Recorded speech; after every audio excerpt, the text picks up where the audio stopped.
BFM Business, BFM Crypto, les pros. Guillaume Sommerer.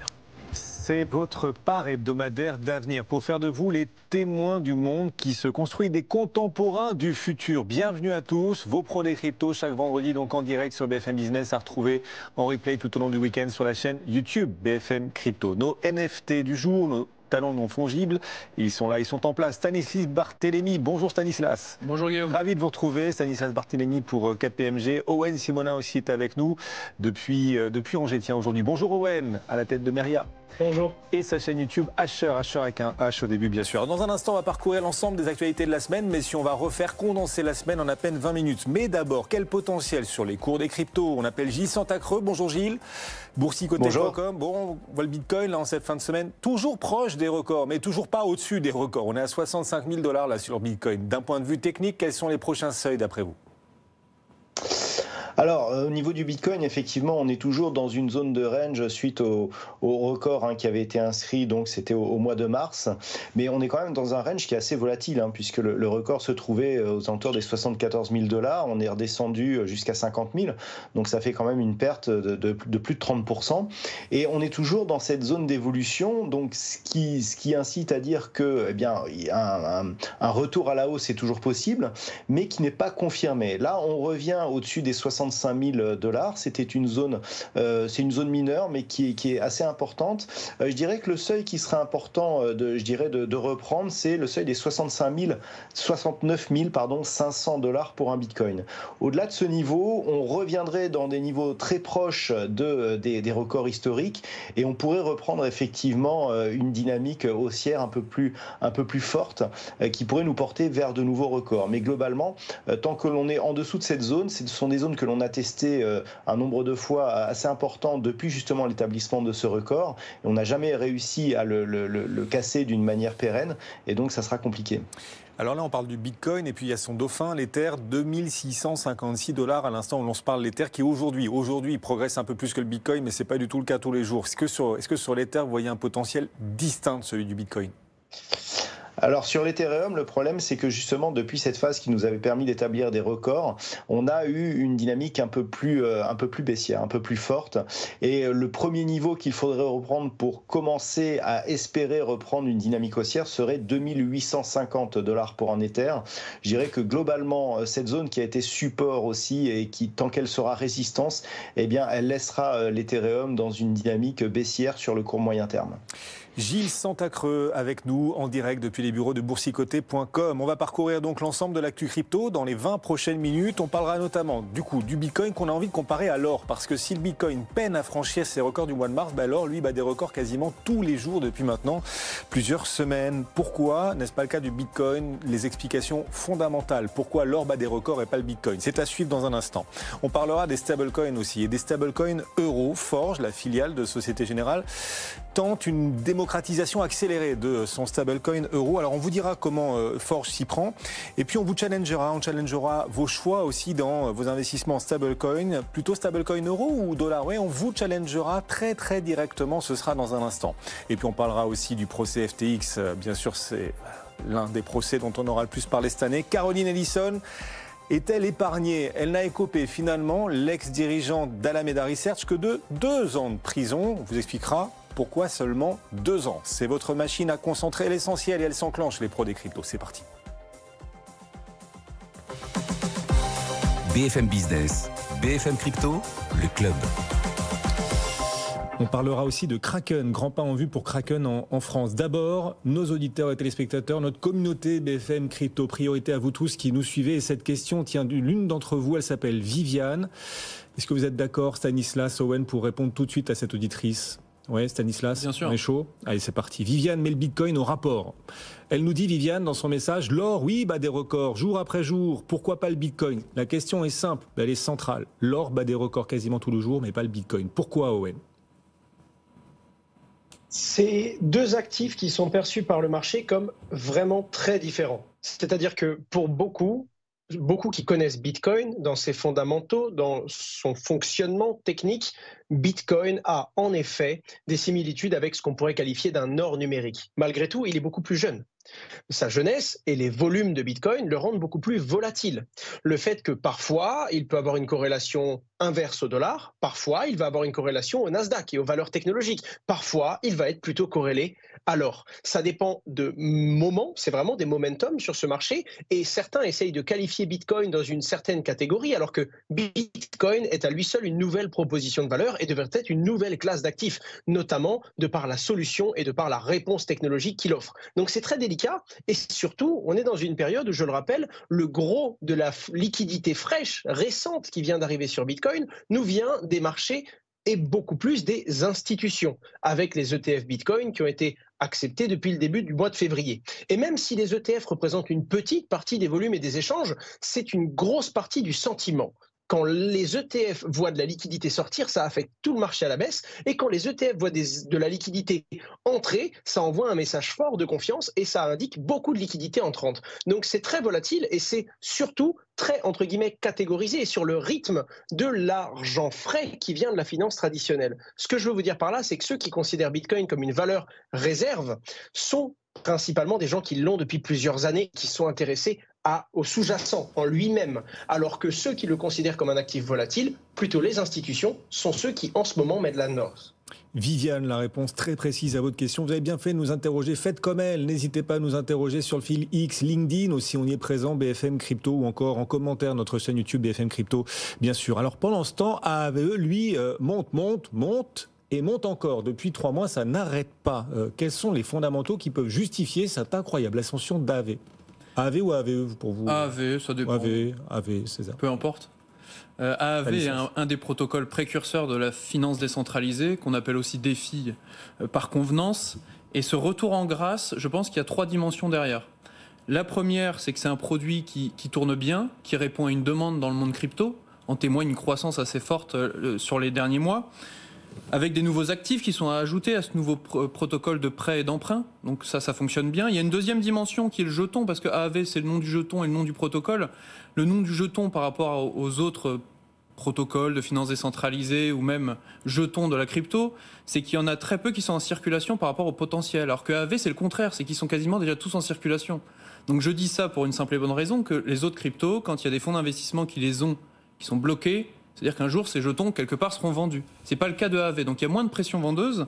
Et la troisième chose derrière le protocole AAVE, c'est qu'il y a une tendance de fond. Si les taux d'intérêt baissent aux États-Unis, c'est-à-dire que les taux d'intérêt dans la finance décentralisée regagnent peut-être un peu d'intérêt de la part des investisseurs crypto et voire maintenant des acteurs institutionnels. Et donc ça, il y a quelque chose d'intéressant, c'est que la DeFi, la finance décentralisée pendant 2-3 ans, pâtissait de ces taux à 5% sur 6 mois de la dette américaine. Si les taux baissent, peut-être que les taux finance décentralisée, avec un peu de risque, mais un peu plus au-dessus de 5%, redeviennent intéressants. Donc c'est ça qui a lieu en ce moment derrière AAVE, avec d'autres protocoles DeFi aussi, et c'est assez intéressant de voir ce regain de vigueur pour tout un secteur. Quand les taux baissent, souvent les actifs à risque sont privilégiés, mais ça reste des actifs à risque et la finance décentralisée, on propose effectivement un certain nombre. Alors là, on parle d'AAVE, on parlait de Bitcoin, oui. Ce qui cartonne le plus depuis le début de l'année, ce sont les stablecoins. Alors on va en parler des stablecoins, pourvu qu'ils soient bien collatéralisés d'ailleurs. La SEC, le gendarme des marchés américains, cette semaine a pointé du doigt un stablecoin parce que pas assez bien collatéralisé. Ça veut dire quoi collatéraliser ? Collatéraliser, Stanislas. Quand on schématise ce qu'est un stablecoin, on dit qu'il y a un jeton qui représente $1 qui circule sur blockchain et derrière qu'il y a $1 dans un compte bancaire. La réalité elle est un peu plus complexe, comme quand on a un dépôt bancaire. En réalité, la banque utilise ce dépôt pour, avec différentes maturités, faire travailler l'argent.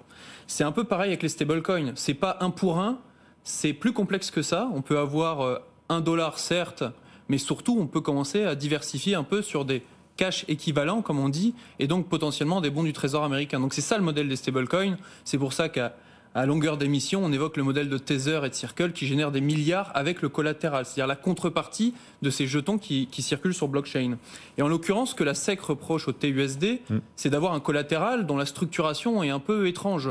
Je m'explique. C'est que là, on n'a pas des bons du Trésor américain, du cash, non. Le collatéral est investi dans une société offshore qui a des positions un peu spéculatives.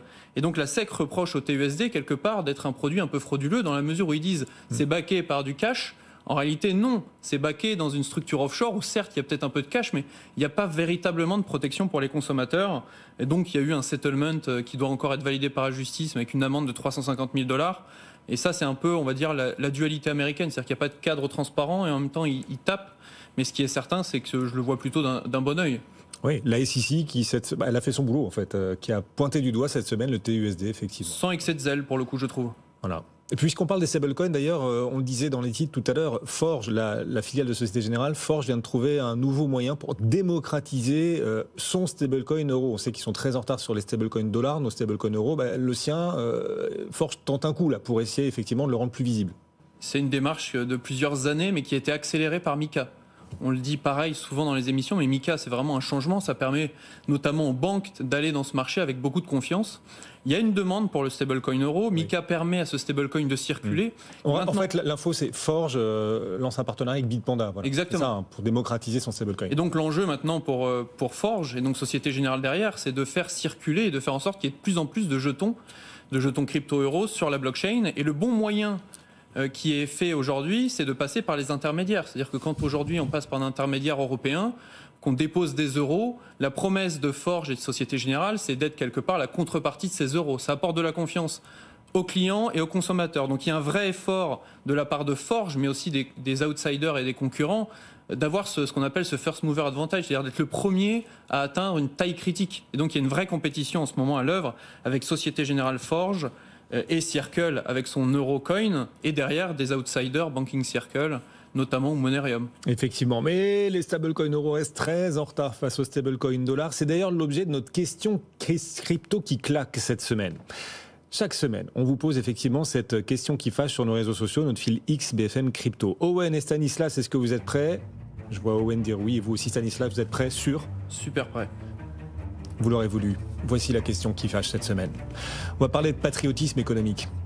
Pensez-vous qu'un jour vous privilégierez les stablecoins euros face à leurs équivalents en dollars parce que vous êtes européens? Oui ou non?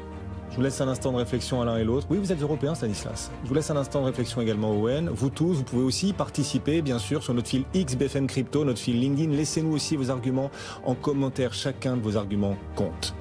Stanislas, est-ce qu'un jour vous privilégierez les stablecoins euros? Oui. Owen? Non. Vos réponses sont très tranchées, messieurs. Non, Owen, non, jamais. Plutôt les stablecoins dollars que les stablecoins euros, franchement?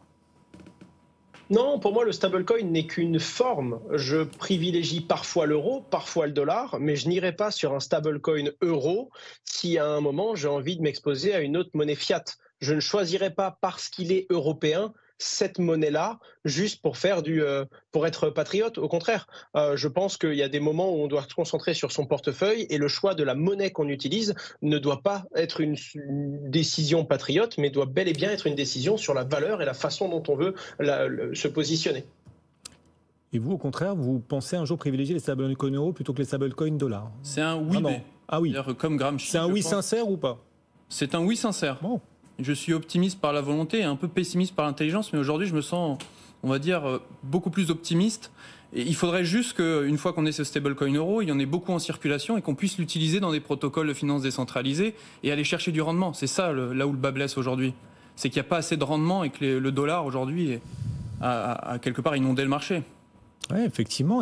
Alors vous tous, comment avez-vous voté? Cette question qu'on vous pose sur notre fil X et notre fil LinkedIn BFM Crypto, privilégiez-vous un jour les stablecoins euros? La réponse est, comme Owen, non. Non à 57%, voilà, une majorité qui dit non, et puis une minorité comme Stanislas qui dit oui à seulement 43%. Mais surtout, vos arguments comptent plus que tout. Laissez-les nous donc, bien évidemment. On suit ici, alors puisqu'on parlait du dollar, la campagne américaine.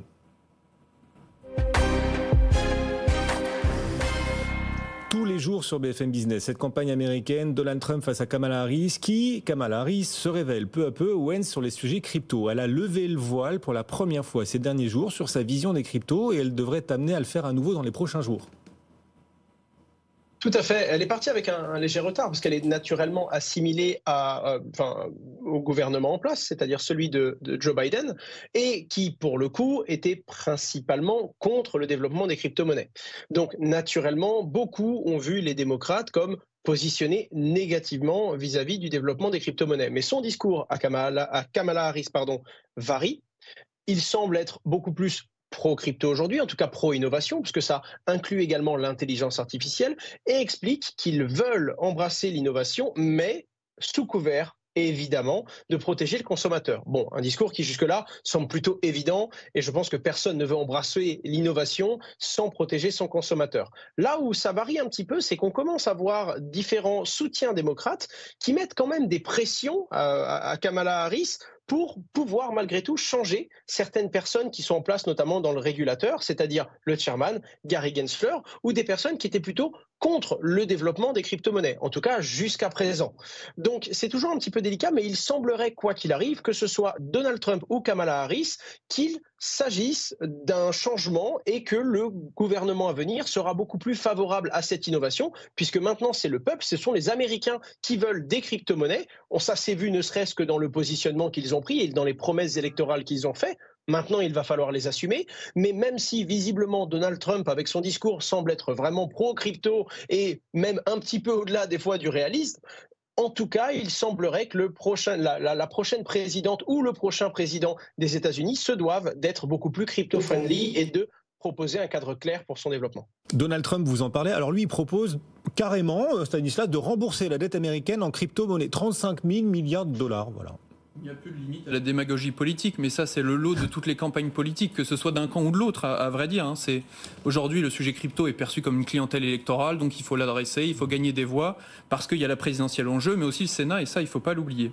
Donc effectivement, Trump multiplie ce qu'on appelle les cartes postales politiques. Alors on le voyait payer en bitcoin dans un bar la semaine dernière à New York. Maintenant, il s'achetait un burger à exactement. Bitcoin. Ouais. Et maintenant on le voit parler de la dette. Alors les ordres de grandeur sont assez amusants. Hein. La capitalisation totale de Bitcoin c'est 1300, 1400 milliards. La dette américaine 35 000 milliards. Bon courage.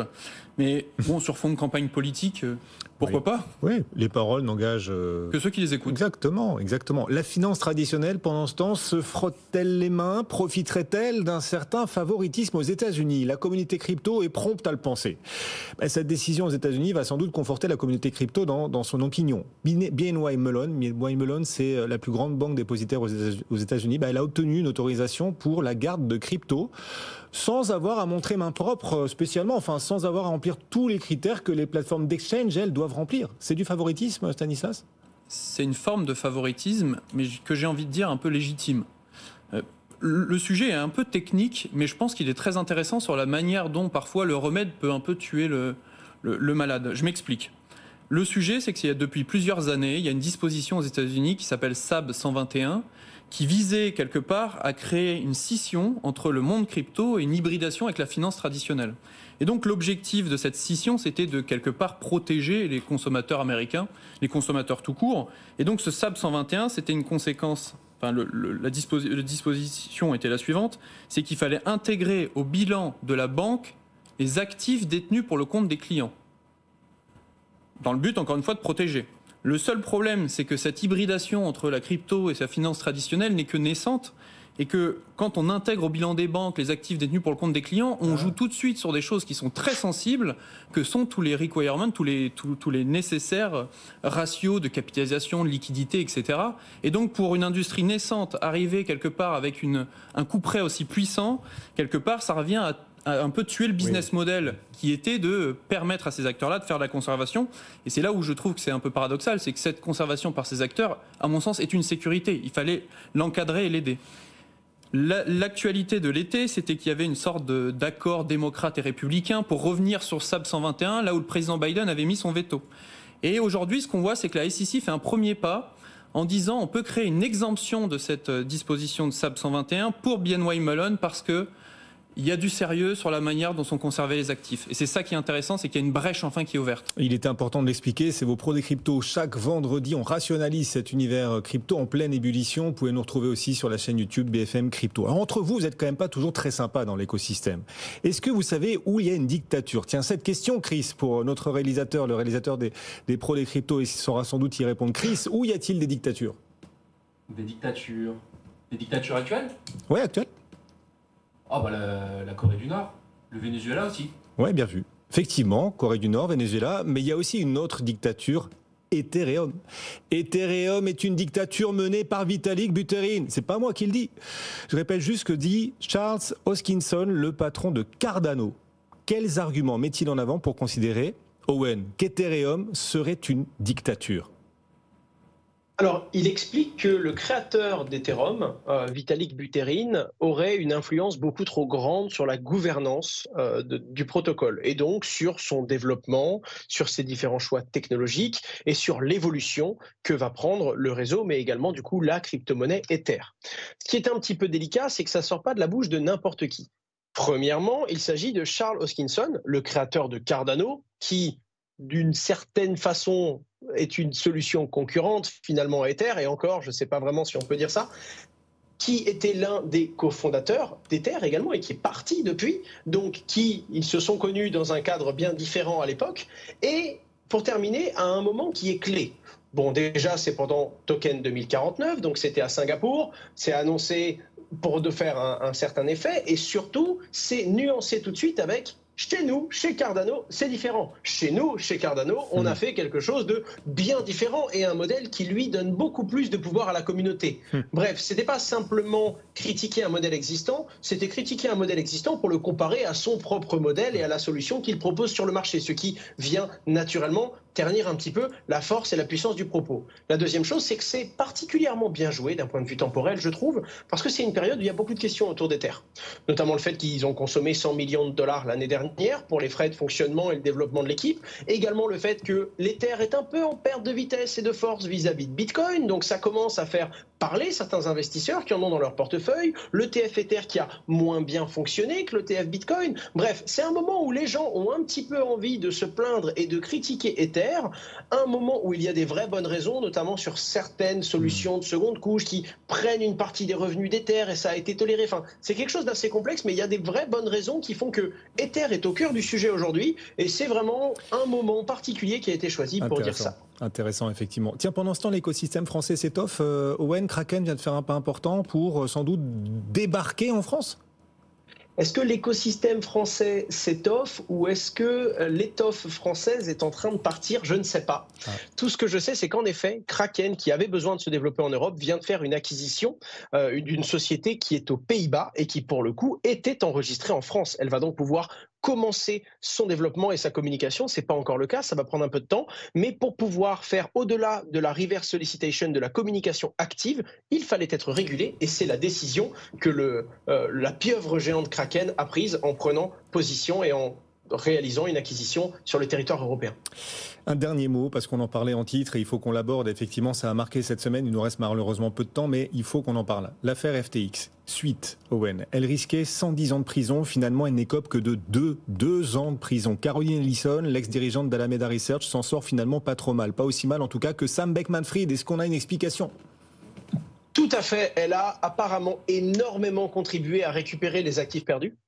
C'est-à-dire qu'elle a, et c'est selon John J. Ray III, c'est-à-dire le curateur qui a été mis à la place d'FTX, qui a expliqué que sans elle, des centaines et des centaines de millions de dollars n'auraient pas pu être récupérés et qu'elle a fait un travail qui était vraiment remarquable de collaboration pour pouvoir, entre guillemets, limiter la casse, parce que je rappelle qu'il n'y a toujours pas eu de remboursement dans cette affaire. Elle a donc eu une charge beaucoup moins lourde que Sam Bankman, qui était du coup le fondateur et dirigeant d'FTX, étant donné qu'elle était à la tête d'Alameda Research, et elle s'est tout simplement excusée de ne pas avoir mis le doigt sur le problème suffisamment tôt. Oui, elle a collaboré pendant le procès. Voilà. Et ça, les marchés, qu'est-ce que je raconte? Ça, c'est un biais professionnel. Les juges lui en sont gré. Merci beaucoup à tous les deux de nous avoir accompagnés. Owen Simonin, Asher, votre chaîne YouTube, bien sûr, et vous êtes à la tête de Meria. Un grand merci à Stanislas Barthélémy, Senior Manager Crypto Web3 pour KPMG. Bon retour, bon week-end, messieurs. À retrouver les pros des cryptos, bien sûr, sur notre chaîne YouTube.